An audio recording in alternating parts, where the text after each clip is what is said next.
Ruth chapter 1, verse 1 to 2 introduces us to a story about a family that left their land in Bethlehem because of famine to move to another land in Moab. The primary reason why they left Bethlehem for Moab was not because God instructed them to move, but because they felt they would have food to survive in the new place they moved to. Famine is a reality that we cannot shy away from.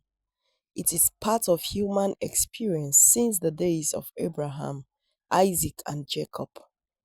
It happened during the days of King David, and it also happened in the days of the apostles of Jesus.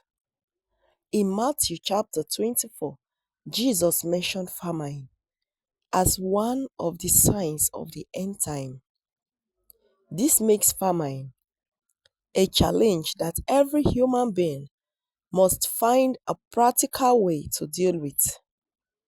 This is what made the man, Elimelech, the husband of Naomi, to decide to leave Bethlehem, that is the house of bread, to move to a land that God has instructed the Israelites not to have anything to do with.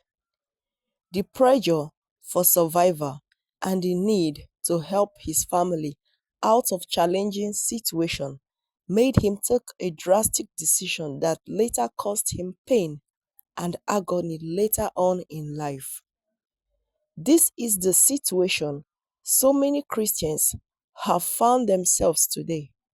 The economic situation of the country has made many to take drastic decisions to leave the house of bread, that is the house of God, to go to foreign land in a bid to find means of survival.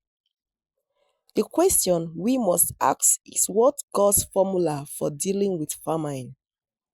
The Bible gave us an insight into this question in Genesis 26, when Isaac was about to leave Gerar and move down to Egypt because of famine.